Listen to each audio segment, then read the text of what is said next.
NEET paper leak मामले की जांच कर रही सीबीआई को एक बड़ी सफलता हाथ लगी है। इस मामले में सीबीआई ने रॉकी को गिरफ्तार किया है और उसे गिरफ्तारी के बाद सीबीआई के स्पेशल कोर्ट में पेश किया गया, जहां से 10 दिनों की रिमांड मिली है। आपको बता दें कि रॉकी वह शख्स है जिसने पटना में लर्न एंड प्ले स्कूल में उन कैंडिडेट्स को क्वेश्चन पेपर उपलब्ध कराया था और रॉकी का नाम आया था। जो सेंटर के जो लोग थे, जो इससे पहले जो जूनियर इंजीनियर जो यादवेंदु की गिरफ्तारी हुई थी, सिकंदर यादवेंदु की, उसने रॉकी का नाम लिया था और उसने बताया था कि रॉकी के माध्यम से ही वो संजीव मुखिया के संपर्क में था और रॉकी ने ही प्रश्न पत्र लाके लर्न एंड प्ले स्कूल में दिया था, जहां पर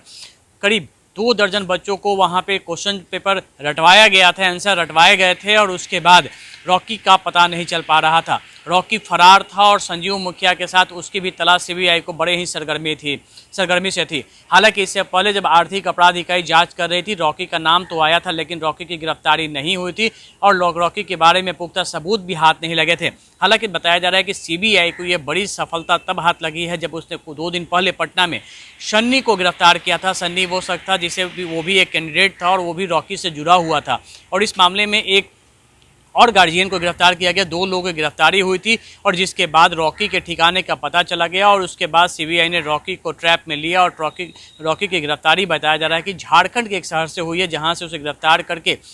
पटना लाया गया और पटना में आज सीबीआई के स्पेशल कोर्ट के सामने उसे पेश किया गया है और 10 दिनों की रिमांड ली गई है। इस बीच जो मुख्य मास्टरमाइंड है इस पूरे गेम का, संजीव मुखिया, उसके बारे में जानकारी ये मिली है कि संजीव मुखिया सरगर्मी शुरू हुई जाँच की तेजी के बाद भागकर नेपाल जा छुपा हुआ है और वह फिलहाल नेपाल से ही अपने लोगों के संपर्क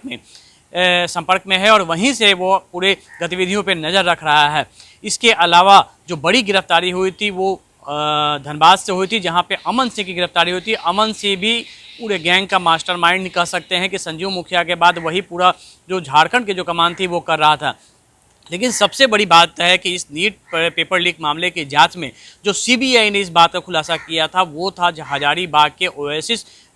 स्कूल के प्रिंसिपल और वाइस प्रिंसिपल सहित एक स्थानीय पत्रकार की गिरफ्तारी के बाद ये भी साफ हो गया है कि जो पेपर लीक हुए थे वो एसबीआई हजारीबाग से 9 सेट के पेपर रिलीज़ किए गए थे, जिनमें कि एक सेट ओएसिस रेसिडेंशियल जो स्कूल था वहां आना था और उसी के बक्से में एक पेपर का सील टूटा हुआ था, एक बॉक्स का सील टूटा हुआ था जहां से पेपर लीक किया गया था। लेकिन इस बात की जानकारी छुपाई गई थी और वरीय अधिकारियों को जानकारी नहीं दी गई थी। इसके अलावा ये भी खास बात है कि ओएसिस स्कूल का जो प्रिंसिपल था वो हजारीबाग डिस्ट्रिक्ट का कोऑर्डिनेटर था नीट परीक्षा का और उसी के पूरे निर्देशन में, उसी की पूरी सहभागिता थी इस पेपर को लीक कराने में। फिलहाल जो प्रिंसिपल और वाइस प्रिंसिपल दोनों सीबीआई के गिरफ्त में हैं, उनसे रिमांड पर लेकर पूछताछ भी की जा चुकी है और उसके बाद करीब 6 लोगों की गिरफ्तारियां सीबीआई ने की है। लेकिन सबसे बड़ी गिरफ्तारी हम मान सकते हैं कि रॉकी की है। रॉकी की गिरफ्तारी के बाद अब संजीव मुखिया की तलाश में सीबीआई की और गतिविधियां तेज हो जाएंगी, क्योंकि रॉकी को उसके पल पल की जानकारी थी।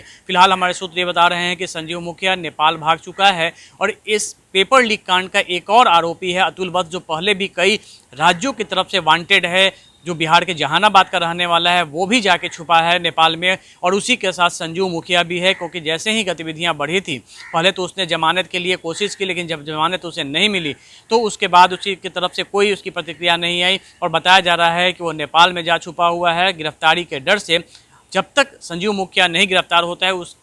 उस वक्त तक अभी तक कई पेचीदगियां हैं, कई सवाल हैं जो संजीव मुखिया गिरफ्तारी के लिए अनसुलझे हैं कि वो कितने दिनों से कर रहा था और कौन कौन लोग इन्वॉल्व थे। और संजीव मुखिया के बारे में ये भी कि उसका कई पॉलिटिकल लिंक है, कई ब्यूरोक्रेट्स के साथ उसके संबंध थे और कई ब्यूरोक्रेट्स ऐसे हैं जिनके बच्चों को, जिनके बेटे और बेटियों के एडमिशन संजीव मुखिया के मार्फत नीट में, मेडिकल में और इंजीनियरिंग में दाखिला हुआ था। ये बात भी भली भांति जानता और अब तक के पूछताछ में भी कई ऐसे सोर्स मिले हैं, लेकिन ऑथेंटिक जानकारी नहीं मिल पाई है, इसीलिए जांच एजेंसियां अभी उन लोगों पे कार्रवाई नहीं कर रही है। लेकिन संजीव मुखिया गिरफ्तारी के बाद ये भी पता चल जाएगा कि कौन कौन से ब्यूरोक्रेट्स इसमें शामिल हैं और किन के रिलेशन के लोगों को इनके माध्यम से दाखिला मिला था। फिलहाल सबकी नज़रें टिकी हुई हैं सीबीआई पे और सीबीआई लगातार इस मामले में अपनी जांच कर रही है।